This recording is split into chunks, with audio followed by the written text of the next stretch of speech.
Hey, Mike. Hey, LaShawn. How's it going? Good, you? Not bad. I was thinking about this question a little earlier. Do you remember a book from your childhood? I mean, I know that was like a really long time ago, Stop. Just but stop. do you remember any like books from your childhood that really just got you and captivated you? Yeah, when I was in elementary school, I was an avid Hardy Boys Nancy Drew reader. No way. Why? You were too? I was such a Nancy Drew fan. We're twins. Oh, yikes. That's great. Yeah, that really lit me up, and read all of them over and over again. And then I actually lost the reading bug for a while and didn't pick up a book like all through middle school and much of high school, unless it was by force.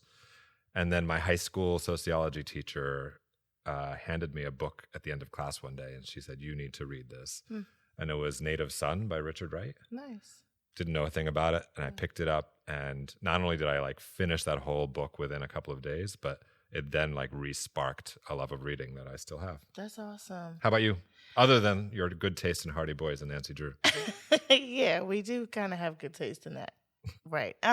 My aunt was really into Toni Morrison, and I remember seeing The Bluest Eye on her bookshelf and asking her about it one day, and I was in middle school, and she let me read it, and it was the first book that I had to read multiple times to actually like understand. And ever since then, I've been just kind of fascinated with Toni Morrison and The Bluest Eye and stories that are alike. Yeah, she's definitely one of my top 3 as well. No way. Yeah, for sure. But I really am grateful that at some point along the line, somebody really re-sparked that love of reading in me. It's still here to this day. And for you too, I know, right? Yeah, All right. for sure.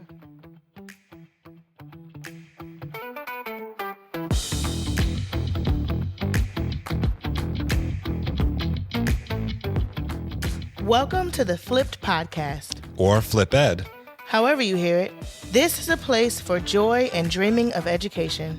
In each episode, you will hear from educators with an idea, a vision, a revolutionary thought that could flip a switch and change schools for our changed world. I'm LaShawn. I'm Mike. Welcome to Flipped. Welcome to Flip Ed. All right, Dr. Simone Gibson is an associate professor in the Department of Teacher Education at Morgan State University, a historically black university located in Baltimore, Maryland. Additionally, she holds the position of co-director for the Maryland Initiative for Literacy and Equity. As a literacy specialist, Dr. Gibson concentrates her research and training efforts on preparing both pre-service and in-service teachers to implement culturally humble practices in literacy instruction that are grounded in evidence-based methodologies. Simone is also a friend of us, and we're so glad that you are here. And thanks for joining us. I'm waving like people can see us. Okay. Yeah. So thanks for being here today. Thank you. And I can't wait to hear what we're going to talk about. Yeah. So, LaShawn. Thanks so much for coming. Yeah, thank you. I'm really excited for this. So, there are so many things that you could be doing in the world. Why education? Like, what brought you to this work? Okay, I'm gonna be real honest. Y'all, I never wanted to be a teacher. I never wanted to go into education. And now there's a story to it. I am a 4th generation educator. Now for black folk, I mean for anybody that's of significance, but for black folk, that means the first teacher in my family touched slavery. Right. I don't know if I should be breathing hard and I'm sorry. But I, for years, just thought they don't make enough money. It is thankless. Now, this is the perspective of a child, Sure. Right? I just thought I want to be making big money and do something that's super sexy. And education just did not seem that. I mean, literally, my mother, my auntie, my grandmother's father. And I just thought, no, hell no. Did you know what that other thing was going to be? No, I had no clue. But I just knew teaching didn't seem sexy. But it started in college. I always ended up in somebody's school, working with somebody's child, working with somebody's teacher, and it was fun. But I still was like, ain't no way I'm going to be a teacher or go into education. But anyway, I always ended up in somebody's school, working with somebody's teacher. So anyway, at a certain point, I just stopped fighting it. I entered a formal, I was an English major undergrad. And so I was not education. And then I went to a master's program and ended up switching out, going to a different program to pursue education. Didn't want to do it. So why did I end up here? I don't know. Other than schools are kind of cool. Right. They kind of draw you in. There's an energy, even in the worst schools, right? Where the school is like not technically on fire, but it's crazy. There is an energy with kids that is infectious and fun. And I was talking to you all earlier. I don't consider myself to be a very creative person, but I just find that there's such good energy in schools. It's just very attractive. So it draws me in. Right. But teaching is fun. Do you miss it? I mean, I know you're at the University Oh, of absolutely now, but do you miss not. being in schools? Oh, well, I get to be in schools, but in a different way. Like being in the classroom is no longer my calling. I don't have the patience for that. And I was a middle school teacher. I loved teaching middle school. Like I loved middle school, right? Me like too. they're That's great. a strange breed of person who loves Listen, that. But You yeah. have to have a They're- special personality for They're it. not. They're like young enough where they're impressionable and not old enough where they're still listening to you and they're starting to kind of figure out their bodies. They're getting big and they're strange. But I just thought middle schoolers were the bee's knees. I've worked with elementary. I've also worked with high school, but middle school was the sweet spot for me. Do I miss it? No. Just where I am from a disposition standpoint, I don't have the patience for being in a school. And the expectations of teachers also, it's beyond the kids. There's just a lot asked of teachers, and it's just not my calling now. But I love training teachers. That is so much fun. And I love going to their classrooms and getting to see all the craziness and chaos that they get to deal with. And I'm in a position now, I just get to give my opinion. So, Right. and learn from the teachers and then get to write their stories. So I'm having a lot of fun with that right now. So do I miss schools? No, only because I'm still privileged to work with teachers who are in the schools. So I get to kind of live through them, but not with all the responsibilities that they have. That sounds terrible, but it's the truth. We only want the truth. Yeah, but so I get to hang out in a lot of schools. By work with a lot of the work I do with teachers. So you've had the opportunity to like access people, students, teachers, directly work with kids. So you've seen the field of education from a variety of places and through different lenses. So what is your flip? Like, what is your thing? What is the thing that you could do or offer to be done to change the state of education, if you could? So that's a big question. And the way that I tackle that question is in little bites. And the little bite for me is around reading. Kids can learn to read. It's really hard, though, right? When I first started working with teachers, I just didn't know any better. And I just thought, reading is natural and intuitive. But there's nothing natural or intuitive. The more, this is before I did my research and started understanding what I was doing. Reading is really hard. So helping teachers understand that there's nothing easy about reading for most people and helping them understand that there are ways of breaking reading down. So it's really explicit and intentional. I use that word a lot. That is the little piece of flipping things. I think there are too many teachers who think that reading is natural and easy, which couldn't be farther from the truth for most of us. And there's a lot of blaming that also takes place when it's not natural and easy for kids and they don't know what to do. Right. So my flip is working with teachers to help them understand, one, that reading is hard, and two, there are ways of teaching reading so that it's not as cumbersome and difficult as we tend to make it when we don't give explicit instruction to our kids. A couple things. One of we don't ask what you're going to say before you come. And so we were predicting what your flip was going to be. We knew it was going to be reading. And we knew it was going to be reading. Yeah. So we get a point for that if we do it right. That's my little piece. I have a question around, making it really explicit and the understanding that it is not intuitive for kids.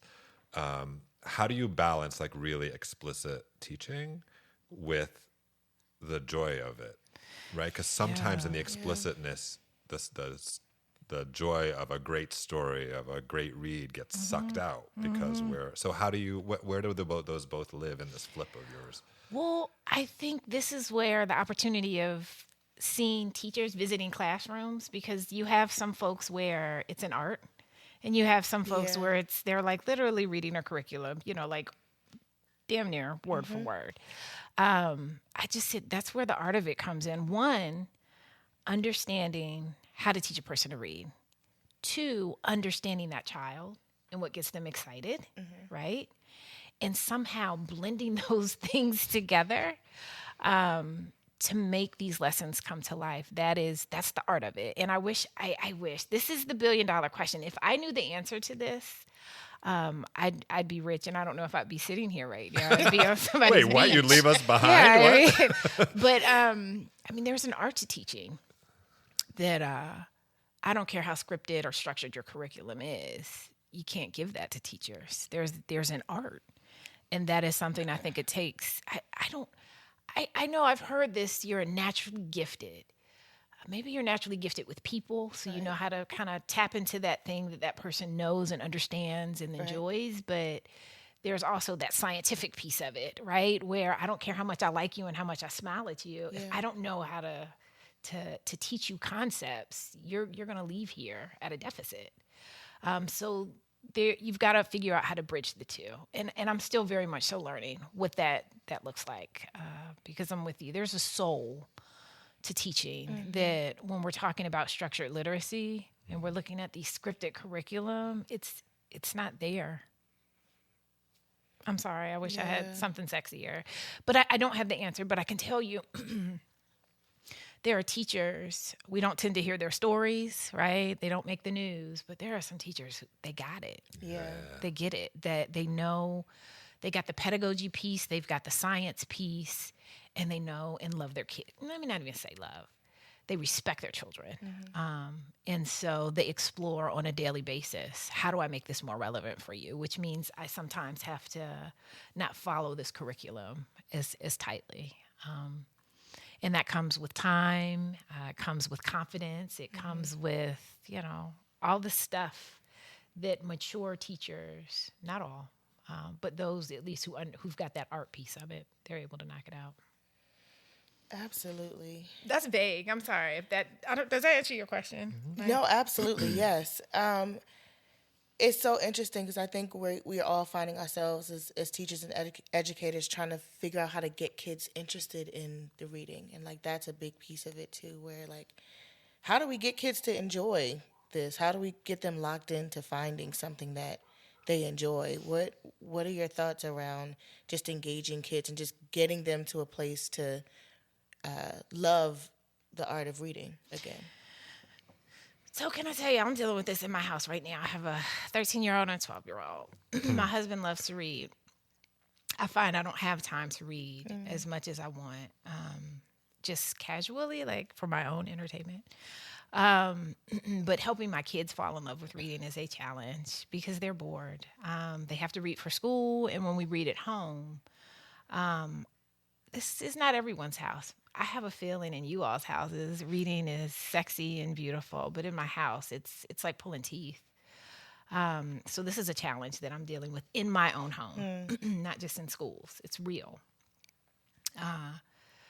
And one, modeling for my kids, even though I don't have the time, I've found myself, even when I am exhausted, we'll sit down and just read together and just exploring different books. Oh my gosh, y'all. Something that I'm learning is really hard to do, but important. You can put the book down if you don't like it. You don't have to finish that thing. I'm still not 100% there. I feel like there's some commitment you make. Yes, let's give it a couple chapters. If you're not into it, it's okay. We can try. Just exploring, taking the time to explore, but time is tough. And accessibility to all kinds of books, even though there are lots of libraries around. You still got to get up and go to the library, and there's so many books, and trying to figure out how to navigate that world. So it's not as easy as it sounds and seems, but just as much exploration as you can to try to figure out what is that genre that you like? What are those types of characters that you like? What are those storylines? It's just exploration and time, which many teachers don't have. Yeah. Yeah, I have 3 kids at home. My 2 oldest are turned out as voracious readers. Oh, that's wonderful. And the 11-year-old is a reluctant reader. So even within the same family and the same context, it's different. But she's in 5th grade, and her 5th grade teacher does read alouds first teacher since kindergarten who read aloud. It's perfect. That's awesome. And for the first time, she is like wants to pick up that book and finish it before the Wow. teacher Oh, that's does, wonderful. and does the other one, right? So just the listening of the story took away some of the what seemed like onerousness of reading, but immersed her in something that she wanted to get That's into wonderful. further, right? So even things like that, I think, just how do you make the stories and the interests come alive? Yeah. Something as simple as a read aloud could help. And for a fifth grader too, that's fantastic. That's awesome. huge. Yeah, that's awesome. That's really, really good. That's huge. Yeah. So on my end, what I see too much of, so I don't see enough of that in the older grades, right? It's Right. a lot of independent work, Yes. but I see too much of it with the younger kids. And I know that sounds crazy. Like there's no such thing as too much read aloud, but there's a time and a space for read aloud, because when I'm reading aloud, you can hear how I'm changing, the ways that I'm saying certain words. Like I can really draw you into the text and help you gain your interest. But there's also importance of space and time, and ensuring that kids can do that on their own. Yep. And they have the time to explore and make lots of mistakes and not understand what's going on. And we go back and we, think about some of these strategies. Like there needs to be time. I see too many teachers whose kids are struggling to read, and because they don't have the time or even the knowledge, they'll just read aloud, or they'll play a audiobook. Yeah. Which again, they're wonderful, but you're not actually teaching the child to read. So too often on the younger levels, especially when you're working with kids who don't read as well, there's got to be more of a balance. But I love in fifth grade that your child's teacher is doing that. That's awesome. Yeah. So how do we charge and challenge folks to change their thinking or to adapt this understanding of the art of teaching reading and the science that goes along with it, and tying in the pedagogy and the joy and all of the things? Where's the starting place for folks? Okay, so this is not sexy at all, but it starts with looking at data. And that is not a term that I know people are really excited to talk about, but you got to determine what data helps you figure out success. And if you are not seeing success based on that data, and it can't just be, well, my child smiled at me today, so they're happy. But some real metrics in place that helps you determine, have I been successful at ensuring that my child is engaged and they're understanding what's going on? And if that data is not telling you that they're engaged and understanding, then that's where the conversation starts. I meet too many teachers who have been teaching a certain way for a really long time. And I'm like, cool, is it working? Right? Because they're like, I don't believe in this stuff off the bat. I don't believe in what you do. You don't know me, but that's fine. If we're talking about science of reading, that's cool. You don't believe in it, no problem. But let's talk about your data. Let's start there. How do you determine success in your classroom? And let's look at data. And what I find too often are the same teachers who are hard pressed against what they're not going to do, what they don't like, what they're adamant against. When we just have a simple conversation about data, I think that can start to shift the conversation. You don't want to do science of reading, don't do it. But let's do what's going to be working and impactful for the kids that you are charged with teaching. Because at the end of the day, if they leave your classroom and they haven't learned whatever it is that you were supposed to teach them, then what was the purpose? So if it's not working, what do we need to do to get something working so that your kids leave and you've done what you were supposed to do? So if not science of reading, which is what I do a lot of work in, what's working for you? Yeah. Cool. We just want kids reading. Yeah. We want them learning to fall in love with text and books and doing it independently. Yeah. And if you are doing that and, that's what's working for you, keep rocking with that. Yeah. But if it's not, let's talk. The question of is it working is so simple, but also so powerful and can lend itself to the answers that we need. Is it working? Well, that's a good thing. It's a really complicated question also, because I know city neighbors, y'all do stuff a little different. Y'all give your teachers autonomy, but that's not necessarily the name of the game in other schools. Very true. You have a curriculum, you teach it. Whether it's working or not, you teach it. And you are evaluated on your ability to teach that. And so we're also talking about teacher efficacy. you got a mortgage to pay. You can't afford to potentially lose your job, although we know no teachers aren't really getting fired. But you can't afford to lose your job because you're not getting good evaluations because you're not teaching the curriculum, which is, even though it's not impactful, it's how you're evaluated. It's a complicated conversation. It's not so simple as just look at your data and do something different. And I appreciate that. City Neighbors is different, but I appreciate that's not necessarily how a lot of other schools work. Yeah. I also think about the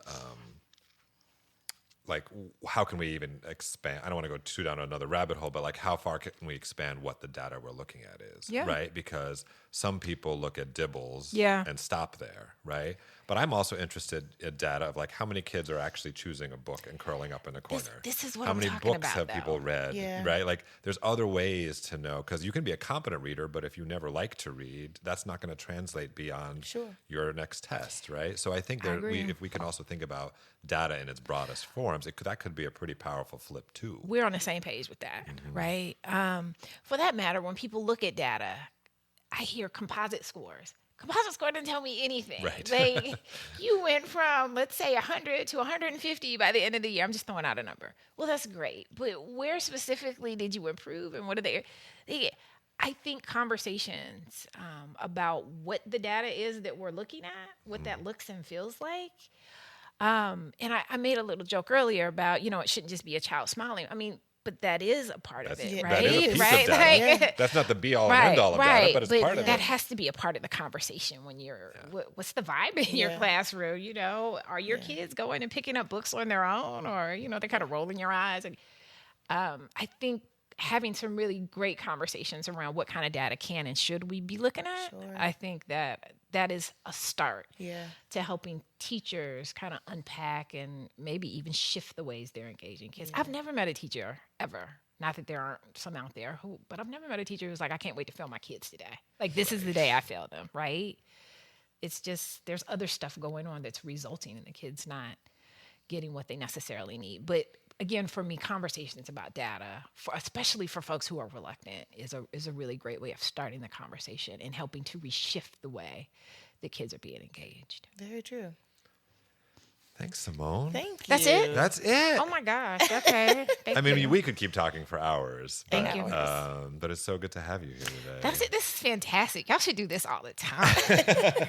And what a simple, great, great flip. Yeah. Right? Like, the power of just getting kids both competent and lit up about reading might be through science of reading in other ways. Just, it's just a simple but great flip. I don't think I did this conversation service, though, because I don't know if it is a good, easy flip, though, right? Changing people's perceptions of how they're engaging kids is not easy. Flip. I take that back. It is not an easy flip, but a powerful But one. a powerful one. Powerful one. Right? It's really powerful. Yeah. And I know we're done. But you asked also what it takes. It takes money and time, which is also a conversation. When I say money, like training. Yeah. We can come in and we can meet one-on-one, even mentorship, but that's time. You're going to have to pay somebody. Most folks don't run around here just offering mentoring services for free. And that's also a part of the challenge. You need the opportunity to explore however you're going to teach, right? You got to make mistakes. You got to make it work for you, and that takes time. And you need feedback from someone that you trust. Because I know there's a big thing for everybody having a reading specialist in the school. But what if I don't trust you? Right. I don't want your feedback. And when you think about the need of time and the urgency around the crisis of reading, there's a little bit of like, we could have a whole conversation around like, how much time do we really have? But can I tell you, even this language around crisis, reading is what it's been. It's not much different, right? Yeah. I'm sorry, I know we need to stop. No, we may or may not use all of this, Yeah. but let's keep talking just for a keep minute. going. This conversation, I see this even in politics. It's like these headlines that kind of fear bait. Reading isn't very different now than it was 50 years ago. When we look at Black folks in particular and reading outcomes, when you look at reading outcomes for Black folks following the Civil War, it's not that far off, y'all. Yeah. Not much has shifted. So this idea of there's a reading crisis, okay, well maybe, but it is what it's been. COVID gave parents an opportunity to realize, oh my gosh, my child really can't read, but they hadn't been reading. I mean, I just think we need to work to address reading because y'all know it's important, it's essential. And there's so many opportunities that come from reading. The flip of it is I keep hearing this term of crisis. It is what it's been. What do you think made it a crisis? COVID. So, but I think reading was bad before. Like reading outcomes were I bad think before the COVID. perception of crisis is Right. what Sure. made it, Yeah. it Sure. made it a crisis. And funding. Right. If it's a crisis, I can come to you Yeah. and get money. But if it's just what it's always been, well, it's like, well, Yeah. you know. The other thing that bothers me about it is I'm not sure what has ever really been done well in the world out of a sense of crisis and urgency. Yeah. Right? Like when you want good long-term health care, you don't go to the urgent care. You say that, Mike. Right? Yeah. And so if we are operating schools in this sense of crisis and urgency all the time, all you're trying to do is put out whatever you perceive as the Whatever. next fire. Yeah. That's right. You're not thinking about like long-term, sustained, That's right. cultural, That's right. in-depth change. You That's You right. can't do that if you're in a sense of crisis or Yeah. urgency. So I think all of this, my humble opinion is all of this language around urgency and crisis is actually backfires on public education, even though I understand the sentiment behind it, right? The sentiment is, this is really a problem we need to Right. address, right? And it's gone on too long. Got that. But crisis and urgency is not how people do their best work. Like I said, you look at, I focus on Black folk. You look at reading outcome for Black folk, Reconstruction period. There's just not a ton that has changed for Black folks from a reading outcome standpoint in 150 years. And that makes a statement. So this idea of urgency, yes, folks need to learn to read. And I know this is not just a Black folk problem, but it what it is what it has been. All right, well, we haven't fixed it all in one conversation. Yeah. But I will end with this. And I said this in the beginning, reading is really hard, but it is, most people can and should be able to read and read really well. I don't care what language, based learning difference or learning disability, for the vast majority of people, they can learn to read and read well. I'm not saying they'll like it, Right. but they can learn to do it. And I think if we can find a way, if this flip, whatever it is, and again, I think I did y'all a disservice because I didn't really talk about an easy flip, right? It's not a flip at all. It's a gargantuan lift. But if teachers can just understand how hard reading is for kids, but the fact that there are ways to teach so it's not so cumbersome, I think that would be doing teachers a huge service. Huge, huge service. Thanks, Simone. Thank you. Thank you.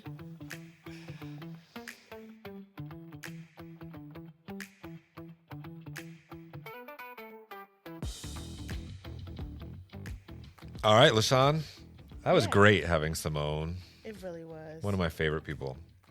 So Including me, right? she's one of my favorite people. So what's your takeaway from our time with her? Wow, there were so many gems. Besides the fact that, as Simone says, reading is not sexy.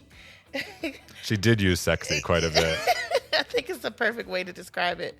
That she really emphasized how there is an art to teaching someone how to read, and very similar to art, there are so many facets and so many layers, and it includes so many different pieces. It's not just about knowing the science of reading, it's also about knowing your students and what's interesting and meaningful to them.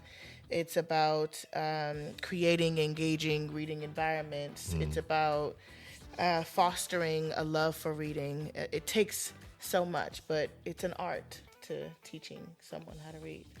I thought that was great. Those were all things you did in your first grade classroom. I know we're recording this and I shouldn't compliment you, but it really was something you were able to do as a teacher, do all those things for kids as readers. Thanks. Yeah, it's a good takeaway. I can see why it resonates with you. Yeah, for sure. How about you? I mean, on one hand, the flip seems so simple. Sure. Like, let's get kids to read. And yet she said at the end, it's so not simple. It's such a huge lift. And I like really appreciate just the reminder that for most of us, learning to read is a really complicated task. And so we need to not just believe that kids will intuit it or just follow through the curriculum and get it, that we really need to lean into it and build our skill and our art of teaching it. I think that for me was a really good reminder. So I appreciate her. Yeah, this was really good. You know what else is a complicated skill? What's that? This. Podcasting? Yeah. Yeah. Maybe we'll get it one of these days. One of these days.